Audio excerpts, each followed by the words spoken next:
তখন সারা ভারতবর্ষের মানুষ আগ্রহ করে জানতে চেয়েছিল যে অপারেশন সিঁদুর করার প্রয়োজন কেন হলো। পহেলগাঁওয়ের বৈষম্যে যেখানে ২৬ জনকে নৃশংসভাবে হত্যা করা হয়েছিল, সন্ত্রাসবাদীরা সেই বৈষম্য অর্থাৎ পহেলগাঁও পর্যন্ত পৌঁছালো কি করে এবং বিনা বাধায় একের পর এক আমাদের দেশের পর্যটকদের, তার সঙ্গে নেপালের একজন পর্যটককে তারা বিনা বাধায় যেভাবে হত্যা করতে পারলো তা নজিরবিহীন। শুধু তাই নয়,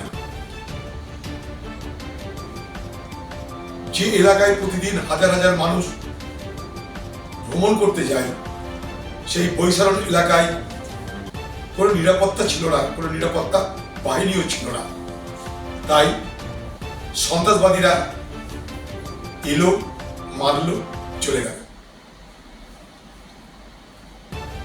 শুরুতেই বলে দেওয়া হলো এরা পাকিস্তানের টেররিস্ট, আতঙ্কবাদী হতে পারে। পাকিস্তানের আতঙ্কবাদীরাই তো করে এটা।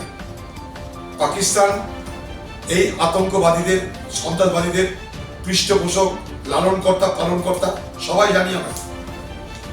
একদিকে পাকিস্তান তার সঙ্গে কাশ্মীরের উপত্যকাতেও সন্ত্রাসবাদীদের জন্ম হয় এবং দুই ধরনের সন্ত্রাসবাদীর শিকার হতে হয় ভারতবর্ষের মানুষ। এক, হোম গ্রোন, অর্থাৎ কাশ্মীরের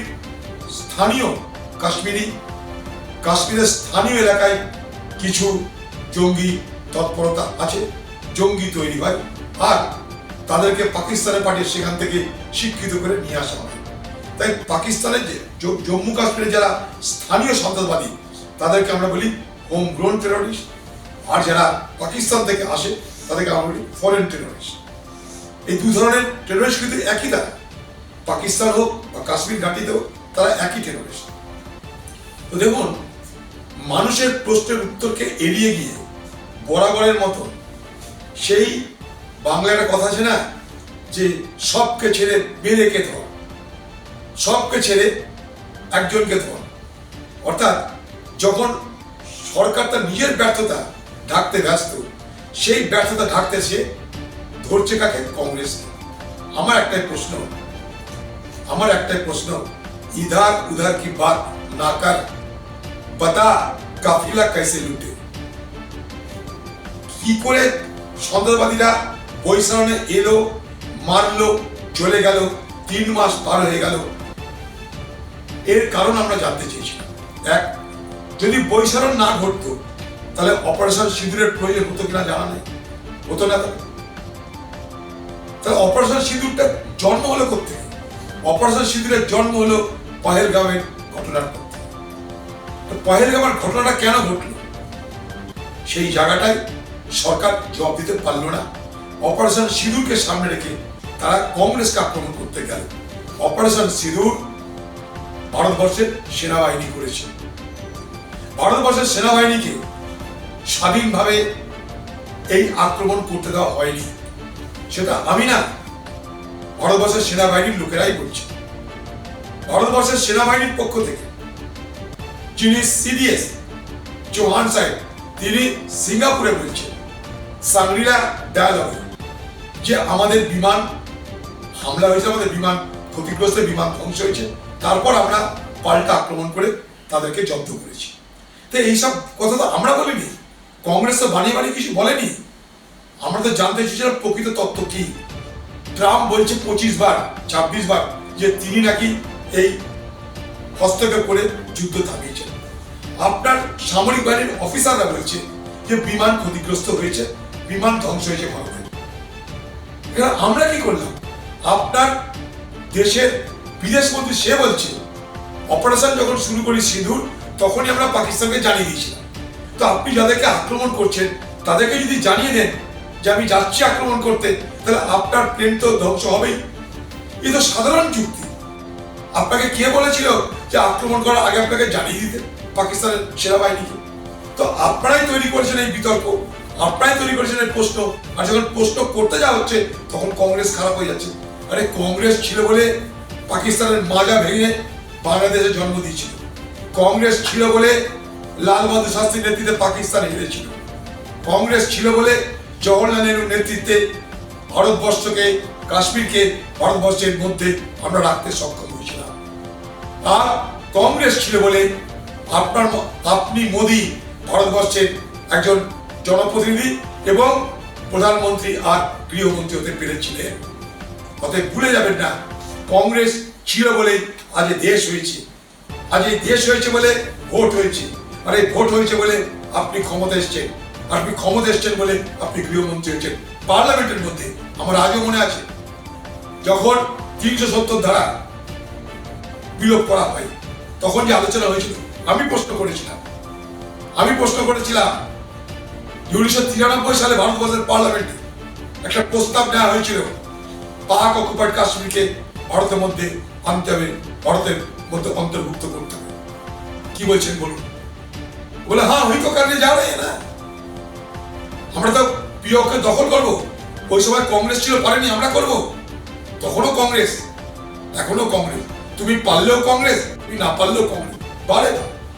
তুমি বাহাদুর যদি হও, আমি বলেছিলাম যদি বাহাদুর হও অমিত শাহজি, আরে পাক অকুপাইড কাশ্মীর থেকে, আজাদ কাশ্মীর থেকে একটা আপেল ছিঁড়ে তো নিয়ে এসো, তারপর বাহাদুরি করো। শুধুমাত্র মানুষের প্রশ্নকে এড়িয়ে যেতে, কংগ্রেসের প্রশ্নকে এড়িয়ে যেতে, মানুষের প্রশ্নকে এড়িয়ে যেতে, বিভ্রান্ত করতে আজকে এই বক্তব্য পেশ করা যে পার্লামেন্টে, এটা দুর্ভাগ্যজনক যে ভারতবর্ষের গৃহমন্ত্রী এই ধরনের হতাশা ব্যঞ্জক, শিশু সুলভ বক্তব্য রাখছেন। তার থেকে আমি বলতে পারবো না, কারণ ভারতবর্ষের যারা ফৌজিরা, যারা এই ঘটনার ঘটে যাওয়ার পর, মানে বৈশাখের ঘটনা ঘটার পর 3 মাসের উপর ধরে তাদের একাগ্রতার সঙ্গে মনোনিবেশ করে, তারা মেহনত করে, পরিশ্রম করে, বুদ্ধি কাটিয়ে, তাদের নিজেদের জীবনকে বাজি রেখে তারা যেভাবে জঙ্গিদের পিছনে দৌড়িয়ে বেরিয়েছে, তাদের 3 জন জঙ্গি মারা তো গেছে, 3 জন জঙ্গিকে তারা সেখানটায় ইউটিলাইজ করেছে, অর্থাৎ মারতে পেরেছে, তাদের কাছ থেকে অস্ত্র উদ্ধার করতে পেরেছে। তাদের বক্তব্য অনুযায়ী স্বাভাবিকভাবেই তাদের এই দুঃসাহসকে, তাদের এই সফলতাকে কখনো আমরা ছোট করে দেখাতে পারি না, সেটা কখনোই আমরা করতে পারি না। কিন্তু এটা জানি না যে 3 জনকে তারা মেরেছে বলছে, সেই 3 জন, সেই বৈশাখের হত্যার 3 জন, এটা আমাদের পক্ষে বলা সম্ভব নয়। সেটা অমিত শাহজি বলতে পারবে, তার জন্য তথ্য প্রমাণ দিতে হবে তাদেরকে। কারণ সেদিন যে সমস্ত স্কেচ আঁকা হয়েছিল বা যারা প্রত্যক্ষদর্শী ছিল, তাদের সাক্ষী প্রমাণ নেওয়ার পর এ কথা বলা সম্ভব যে এই 3 জন সেই 3 জন।